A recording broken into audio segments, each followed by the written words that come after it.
Welcome to the Heart of the Volunteer. I'm Paul Cummings. This episode is one I've been looking forward to for a little while. Not because it's some big national name, not because it's a headline story, but because it's real. Josh Finn is someone I've known for a long time.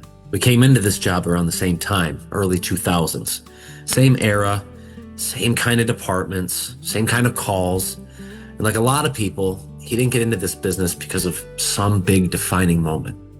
There was no house fire growing up, no life-changing rescue. It was just someone simply saying, hey, I think you'd like this. That's how it started for him. But what makes this conversation important isn't how it started. It's what it's become. Because over the course of this episode, what you're going to hear is the reality of what this job looks like 20 to 25 years later. You're going to hear what's changed, and more importantly, what hasn't. We talk about those early days when calls were different, expectations were different, and honestly, there were just more people around. You didn't think twice about whether a truck was going to get out the door. You didn't sit at work wondering if your department had enough people to handle something serious in the middle of the day. That wasn't the reality back then. Now, it sure is. There's a moment in this conversation where we start talking about that daytime response, and it hits on something I think a lot of people in this line of work feel, but don't always say out loud. That feeling of sitting at work, hearing the tones go off, looking at your phone, and wondering, is anyone going to make it? Is there going to be enough help? What if this one's bad? What if no one shows? And that's real. And it's happening more than people realize. But this conversation isn't just about what's broken. It's about why people still do it anyway. Josh talks about his first week in the fire service, walking into multiple serious calls right out of the gate. The kind of calls that could easily push someone away, but instead, it pulled him in. He talks about the things that keep him coming back after 25 years, the rescues, the saves, the calls where you can actually see and feel the difference you made. But also the smaller things, the experiences most people will never have, the relationships you build, the way it shapes you, who you are over time. And then we get into something that doesn't get talked about enough, the hard parts that have nothing to do with fire, the time, the constraint, the balance between family, work, and this commitment that never really shuts off. We talked about the frustration, the negativity that can creep into departments, kinds of environment that, if we're not careful, can really push people away faster than we can bring them in. And that's where this conversation really matters. Because if we're going to talk about recruitment, and we are, we can't ignore retention. We can't ignore culture. We can't ignore the reality of what people are walking into when they decide to join. There's a moment near the end where I asked Josh a simple question. What would you say to someone standing at the door thinking about joining? And his answer isn't some polished pitch. It's simple. Give it a chance. Because until you experience it, until you're actually there on a call, in that moment where you realize you're making a difference, you really don't understand it. And that's really what this podcast is about, bridging that gap between what people think this is and what it actually feels like to live it. That's what this is. So if you're someone in the fire service, I think this one's going to hit close to home. And if you're not, this might be the episode that helps you understand why people keep showing up long after it stops being easy. This is my conversation with Josh Finn.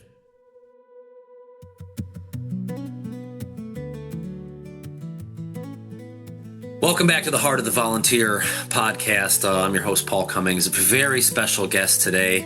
A guy that I've known for a very long time. It's amazing how fast time goes.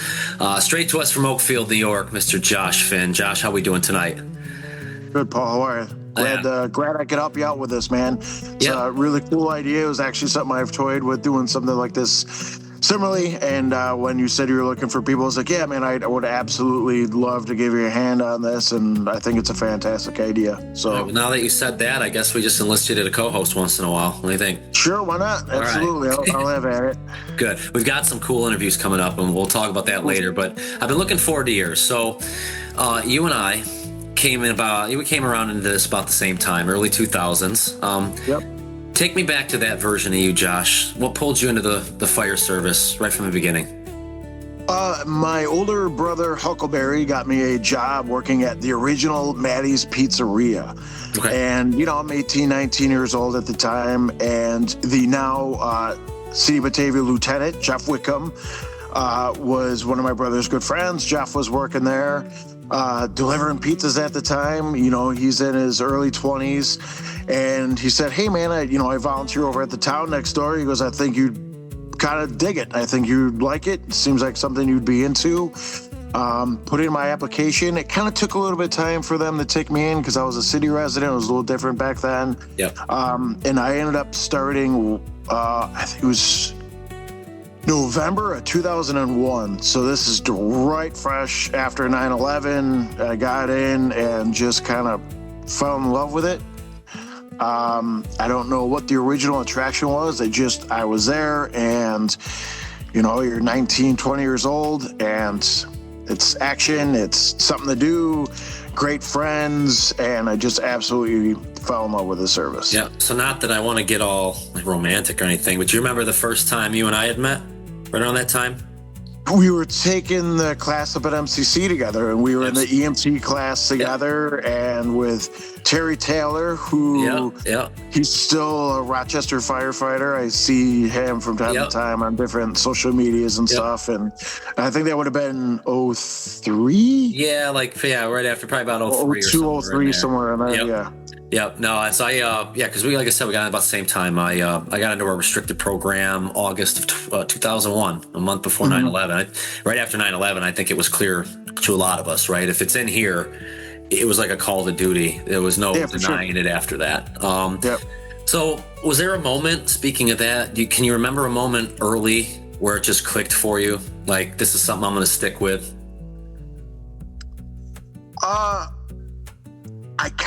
It was kind of ironic for me is that I really got that initial oomph where the first week in the department, we responded to a serious MVA where it was an elderly woman who passed away later that week.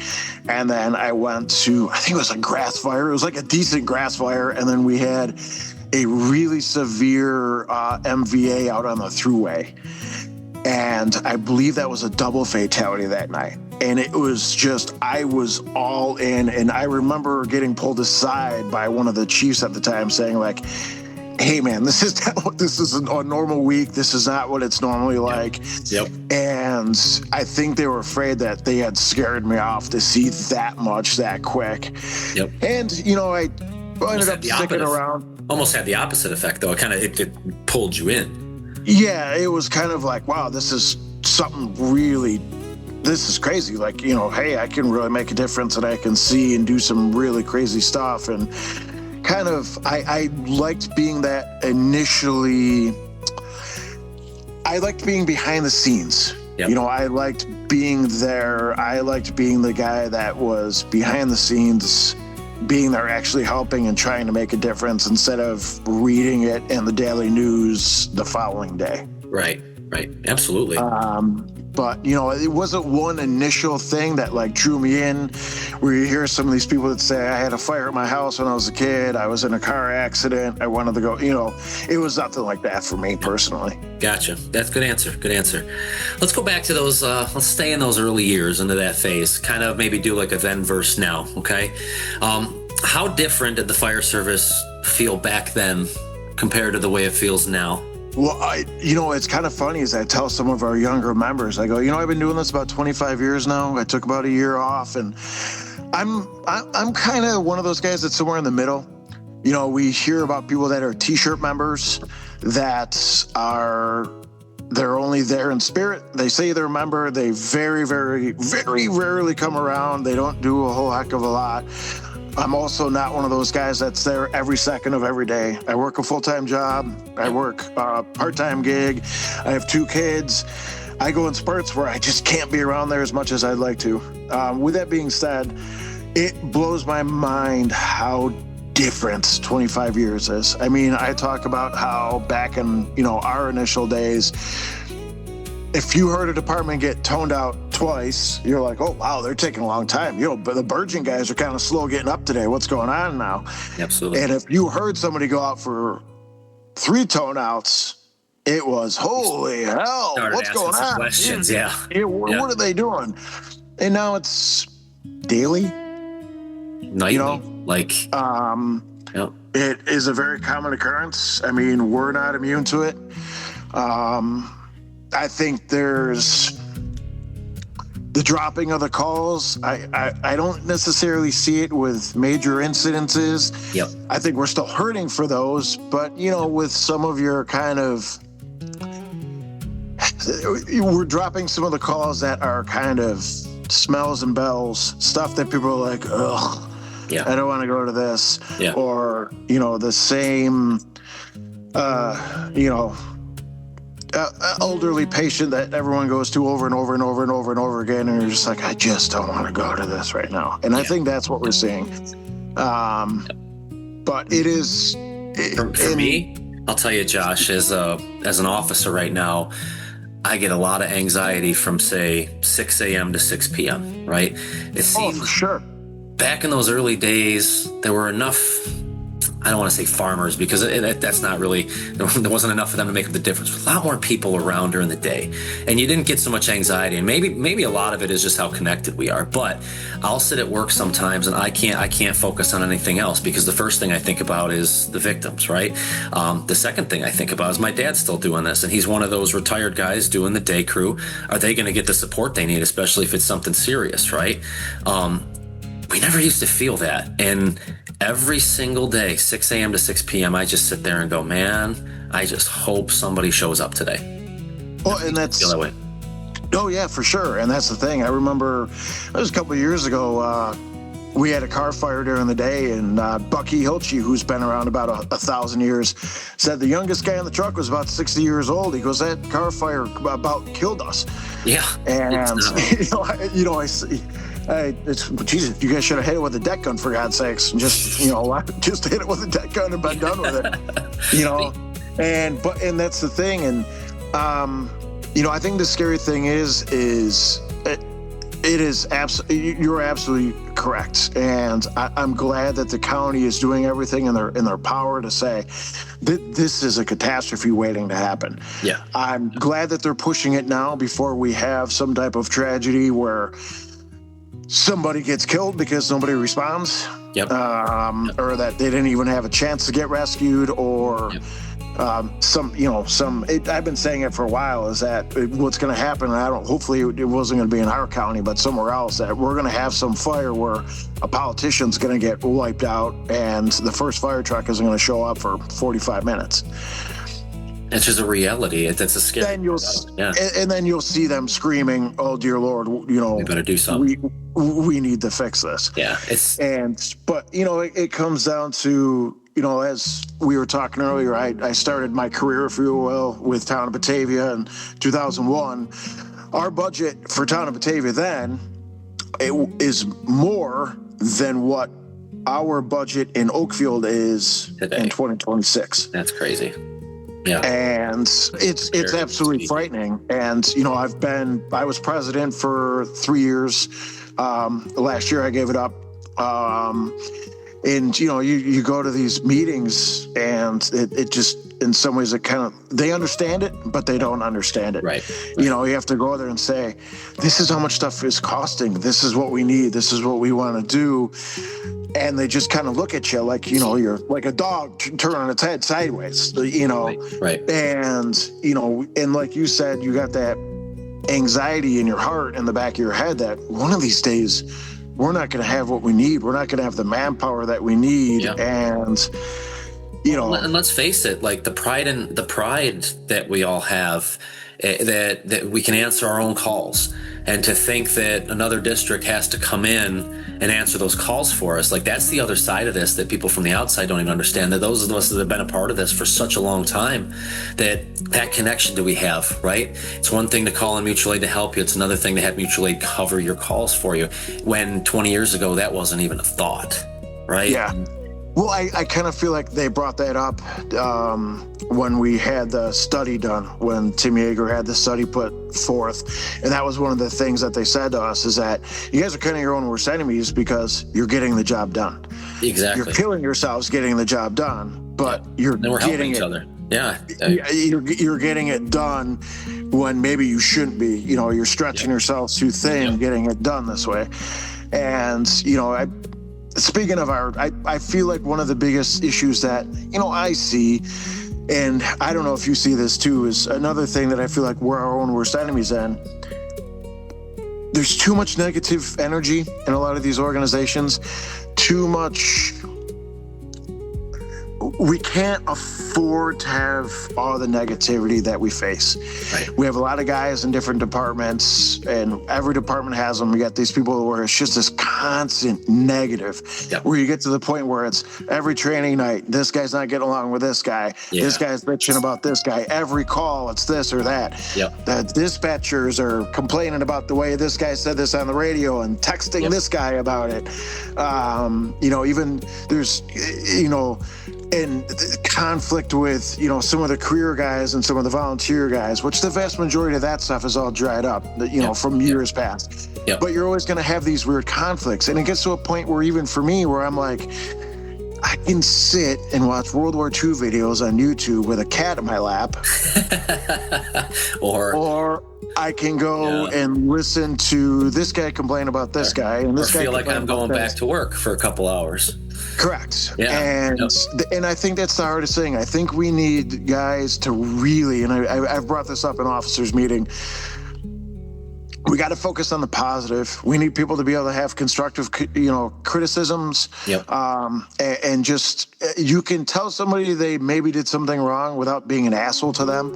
And I think that's one of our biggest detriments. And nobody wants to be in a toxic, crappy environment. And that's kind of seems like one of the things that we got going on. And I've seen it in even some of those other meetings that you had, well, what they're doing on this side of the county and then what they're doing. And it's like, And so, that we deal. So what good is that? Well, like a little backstory. I mean, you're right. Every fire department has it. So I would say in Bergen, and not that we're the template or the roadmap to success, because we still have our own internal issues. But, I would say about 7 years ago, majority of people started looking in the mirror, and we realized a couple things about ourselves, right? We're nothing without each other. The culture has to change. The culture is kind of negative. It's toxic right now. It doesn't feel good. Training doesn't feel good. Our response, our professionalism on scene doesn't feel good. A lot of things at the time that didn't feel good. And it took a lot of good people in a room to sit down and let's put everything we're good at and everything we're bad at down on the table. And so we changed the culture in the firehouse. Before you can start talking about recruitment, I've said for years, you have to say retention, right? And then finally that's starting to gain traction. We got to retain and then we can recruit. And that was our biggest thing. So our biggest thing was, let's get our Monday numbers up. Let's get people to training, whatever we've got to do to get them to training. So we watched it go from an average of about 6 people up to 30 people over the course of the next couple of years. And we're still averaging right around that time. We did like 26 the other night. That's huge. Culture change. But there's 2 phases to this, right? I've always said this on every podcast so far. We got 30 people and they're all active. Half of those are active, right? Half of those are the ones you see all the time. So this town, when you push comes to shove, this town of 3,500 people relies on a dozen people to protect it. And I start doing the math, and you got to say, Josh, there's got to be at least 1% of the population out there right now that feels the same way I do, right? So let's talk about, do you think that we're making it too hard? Because we've proved that the volunteer model works. Now, there's variations and arguments to why it's not working now. But let's talk about when we got in and what we had to go through versus what a new recruit today has to go through. That's crazy. I mean, I remember taking essentials, and that was the first one we took. We took essentials, and I don't even Yeah, point, quick and easy, down and dirty. And then I was very fortunate that, being in town in Batavia, we had a lot of forward-thinking guys, really active guys. And it was also back in the day when we could do live burns at a house. Yep. I remember my first few months, we had a house that they were like, all right, we just want you. We're going to have two guys stand right next to you. You're going to put on an air pack and you're just going to watch it. Watch it. And just watch it go. And there's the exit is 8 feet that way. Yep. And we could do that kind of stuff and not make it a huge, big, drawn out thing. The training requirements, which I can't be one of those guys that says, right, oh, we got to cut back on it. Such a catch-22. You got to keep people safe. You want the best training for everybody, but you need to. It's such a different environment now. You need to reward those people, and I personally am a big proponent of paid per call. I think paid per call, paid per training, I think is a really fantastic idea. Yep. And like you said, 20 miles difference where you and I live. What a world of difference we both live in. Yep. Every department has its own needs. Every place is different. Well, it's not only that, Josh. Like every fire department does through the history of time, right? Goes through good times and bad times. I remember I've been around 25 years, and we've gone through really bad times, and we've gone through really good times, right? And there's always a peak, and there's a peak on both ends. I think the trick for me is realizing now that I'm with you. It's hard to be that guy. Go down to FDIC even and see all this revolution of technology and what we can do to keep people safe and say we got to cut back on that. That's not realistic. However, like I always tell people, I think we do a terrible job at educating the community about that. So yes, if you want to be an interior firefighter, you need 200 hours of training. That's a fact. Do you need to do it tomorrow? Do you need to do it this year? Maybe your constitution says you do, but like in a place like Bergen and a lot of fire departments, no, you start with BFO, right? And we can ride out BFO for 20 years if we want to, which is 75 hours. We don't have to teach people that, yes, not everybody has to be an interior firefighter. Let's just face it. A lot of these rural districts, man, fighting interior fires is getting to be a rarity in itself unless we can get there quick enough. It's mostly defensive fires anyway. So I think the thing is educating the public and saying, look, we've got you. There's 6 different paths you can take from 0 to 200 hours. You pick your path and let's educate them. And I'm starting things in Bergen right now. Let's get you in for 12 months. We'll get you to a point where you can go on a couple calls. You can learn traffic control. You can learn the incident command system, how our systems operate. And then you find out then if you're interested or not before you go invest. And I'll find most people that go on calls early on, they're going to be interested in taking BFO. I've seen it. Or if they're going to find the medical side, they're going to go take their EMT, right? Yeah, and I think that's the biggest thing is we're fire departments, correct? Mm-hmm. But so little of what we do is fight fires now. Exactly, yeah. And I've talked to so many people. I've met different moms in Oakfield that are nurses or have some kind of medical training, and I say, hey, would you have any interest in this? And I'm like, you don't need to do any firefighting at all. The 85 to 90 to 95% of the calls we run are EMS calls. Absolutely. You can get your EMT. It's, kind of a long thing. But it's not terrible. Once you get it done, it's fantastic. And the city runs a fantastic program, they, it's great and it's fun and it's very well done and you learn a lot, and then you can you can respond and you can help and really make a difference. You don't have to be a firefighter. I've talked to people and said, they're good with books or doing this, and we've taken in some more of those people, recently that, they can do other things besides that firefighting aspect. And that's that's one of the things too, is we keep talking about that one side. We don't need more fire trucks, we need more ambulances is what this, you know what I mean? And that's it's kind of you've seen those meme jokes where they talk about police cars, fire trucks, and ambulances, and everybody says who would win in a fight. Well, the ambulance would win in a fight because they're down dirty dogs that have gotten their asses beat their entire and so I think that's kind of part of the big thing too. But with that being said, it's also a difference in the type of fires that we're seeing. The stuff that we saw 25 years ago, I mean, I tell my wife all the time, especially I have 2 daughters that are 10 and 13 now, so they've gotten a little away from it. But when they were little, the amount of plastic I had in this house was absolutely frightening. I said, one lit match in this place and it's going to be gone before you can say anything. The fire load we have in this place is terrifying. Yeah. And so I think we see, I think we see that more. I think that's part of the issue. It's just the whole service, the whole job has changed so much from when you and I first started. It has. And, I was thinking about it tonight, I got 25 years. I get to a point where I'm like, when can I retire from doing this? When is it where I'm like, I've done my share. I'm 44 years old. Yep. I joke with some of the other guys. I was, we were at a fire in Elba a few weeks ago, and I'm like, man, I was a young guy. The old guys made me roll the hose. And now I'm an old guy. I'm an officer, and I'm still rolling hose. I said this to Leroy last year. Same exact verbatim. Where's all the young guys? Yeah, officers never rolled hose 25 years ago, and nor would you let them. I'm like, I'm rocking gray hairs here, man. But like, seriously, this is not fair. Let's talk about that for a little bit. So obviously the theme of this podcast, Josh, is the heart of the volunteer. So we both know that in the town of Oakfield, in the town of Bergen, in the town of Brockport, we can keep going on and on. We can go through every town in Genesee County. There are people that have this in their heart, and obviously they're not doing it for whatever reason. Okay, a lot of people start and they don't finish. They kind of fizzle out, right? You've been going strong for 25 years, and we just talked and we were joking about retirement. What is it? What is it though that keeps when that pager goes off, you go? What's that feeling like? I've had more life experience from the volunteer fire service than anything I've ever experienced anywhere else. I just recently, I'm a 21-year federal employee, and I just had an interview with another federal department.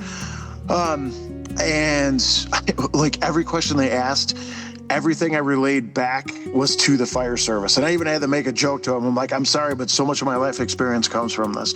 The things that I've seen and done and got to experience and just these little fire departments, these little hometown departments that run 400 calls a year is really changed me as a person, the things that I've seen, the things that I've gotten to do. Everything from the blizzard of 2022 that we had, the amount of people that we rescued during that, the pictures and the things that we experienced during that, it was just absolutely mind-blowing. The amount of lives that we saved,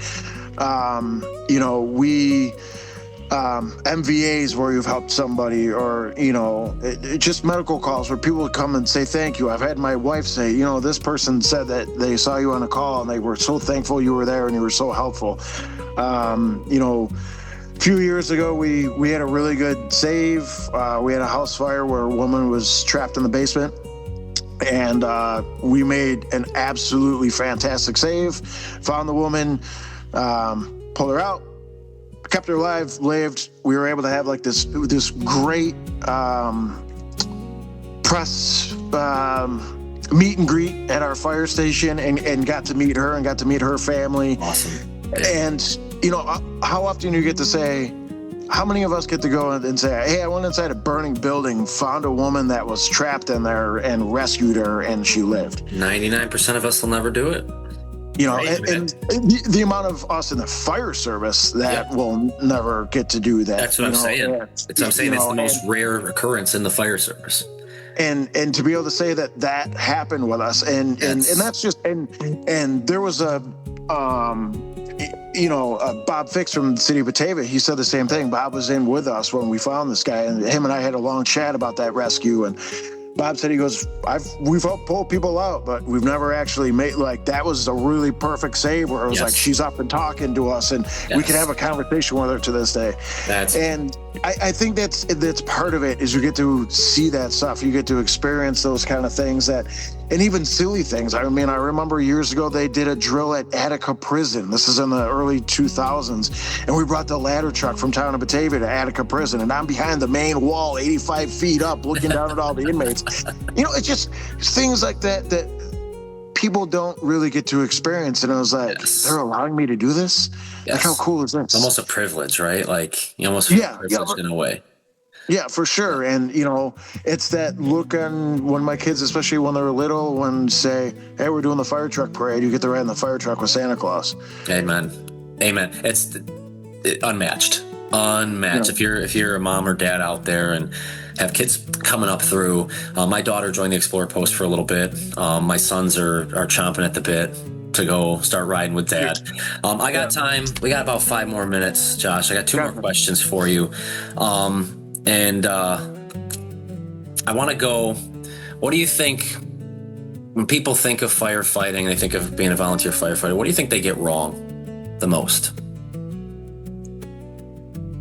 I think just the difficulties that come along with it. I think people think going on the calls and the horrors that we see is the most difficult part.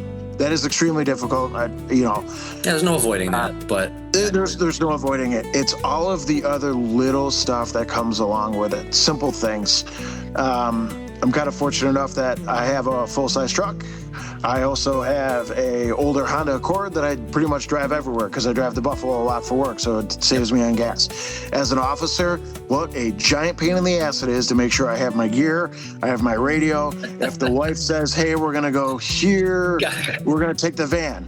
The amount of time, you don't have your portable, and then you're sitting here, you're going, oh, Jesus, if we get a run or if I come across a wreck, I'm not going to have it. Yes. It's that. I hope my wife can hear this right now because I do the same exact thing. It's just like, it's those little things, those little nuances where, my hour a day is I go to Planet Fitness, and that's my quiet time. I go lift weights, I listen to loud rock music and think about people I hate and lift heavy weights. And, I get in there and, damn it, the pager goes off. And you're like, oh. And I'm looking, and then you get all nervous because you're like, well, I'm 10 minutes away. Can I make it?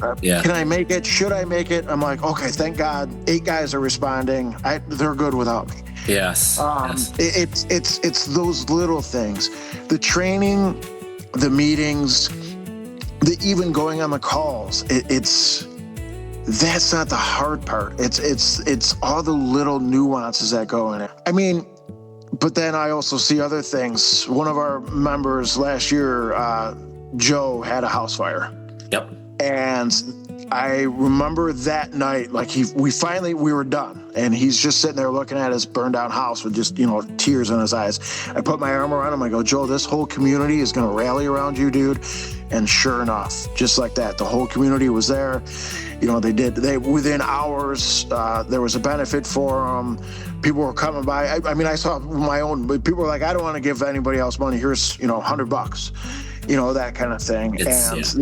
Our own guys that want to help and take care of them. I talk about it all the time. I think there is some negativity, there's things, but there's also this family atmosphere. There's a lot of people that have your back through good times and bad that you otherwise wouldn't have. Some of my greatest friends, I consider everyone in that fire department. I like people at different degrees, right? Of course. But they're all family to me. As soon as I hear someone is in need or in trouble, they're more family to me than a lot of my family is, right? Like, yeah, for sure. All right, so give me, I need a 2-minute spiel. I just walked up to the doors at Oakfield. I'm a brand new firefighter. I just meet you and say, Josh, I'm thinking about joining. You got 2 minutes to sell me on why I should do it. Man. Because that's the attention span that we all have these days, if we have it. I don't even know if I could do it in 2 minutes. There's the politically correct thing to say, and then the stuff that I really want to say and really tell them. You got this. You got a guy here who's going to go to work for you. You know it, and you got to capture him right now. What are the 3 things you're going to tell him? I would say just give it a chance. I firmly believe what you said about give it the 12 months, really give it a chance and get in there and get the experience. And it could be 10 months before we get our own fire. You need to experience that adrenaline rush. You need to experience that, hey, I really made a difference. Take some of those classes and just bite the bullet and get it done with. Because when you get to experience that, the other side of that's like you said, when you get to experience really making a difference, go to the city and get your EMT. and, do bite the bullet for those, those months. And then when you can arrive on a scene and really make a difference in somebody's outcome, it makes sense then. It is a feeling that the vast majority of the public will never understand. Never even come close to it. Never even come. Yeah, you'll never. Yep. Yeah, you'll never know.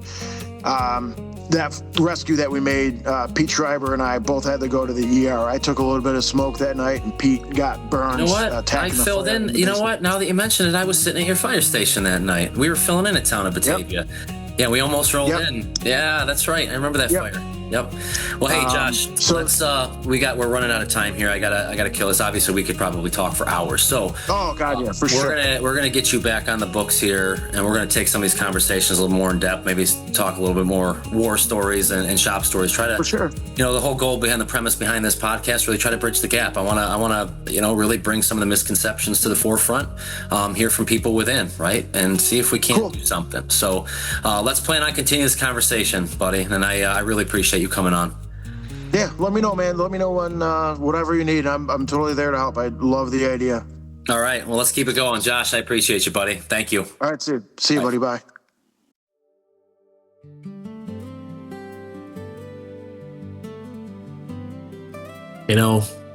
Sitting back after listening to that conversation I had with Josh, there's a couple things that really stick with me. The first is how much this job has changed, how much it hasn't.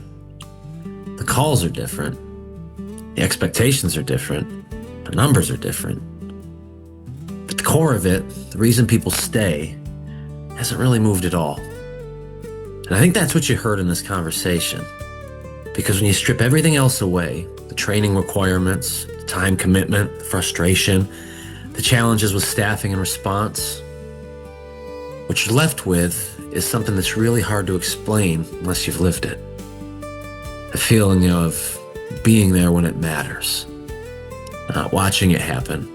Not reading about it the next day, but being there. Josh talked about that first week. Seeing more than most people would see in a lifetime. And instead of walking away, it pulled him in. And 25 years later, he's still going. Not because it's easy. Not because it fits perfectly in a life, but because somewhere along the way, it became part of who he is. And I think that's something a lot of people don't understand. This isn't just something you do. It becomes something you carry. You carry it when the tones go off. You carry it when you're sitting at work during the day wondering if enough people are going to show up. You carry it when you're balancing your family, your job, and everything else in life. Trying to still give something back to your community. And yeah, of course there's challenges. We've talked about the negativity that can creep in our departments. We've talked about the strain, the time, the reality that fewer people are doing more than ever before. Those things are real, but so is everything else. The friendships, the experiences, the moments that you'll never forget, and the ones that most people will never even come close to experiencing. There was a line in there that really stuck with me. That this is a feeling most people will never understand. And that's exactly why this matters. Because if we're going to keep this going, if we're going to keep these departments alive, we have to do a better job at showing people what this actually is. Not just the highlight moments, but the real picture, the good, the bad, everything in between. So if you're listening to this and you're already in it, I think you know exactly what we're talking about. And if you're not, maybe this gives you a different perspective. Maybe this helps you understand why people keep showing up, even when it's not convenient, even when it's not easy. And maybe it makes you think about whether there's a place for you in it too. Because at the end of the day, this only works if people are willing to step forward.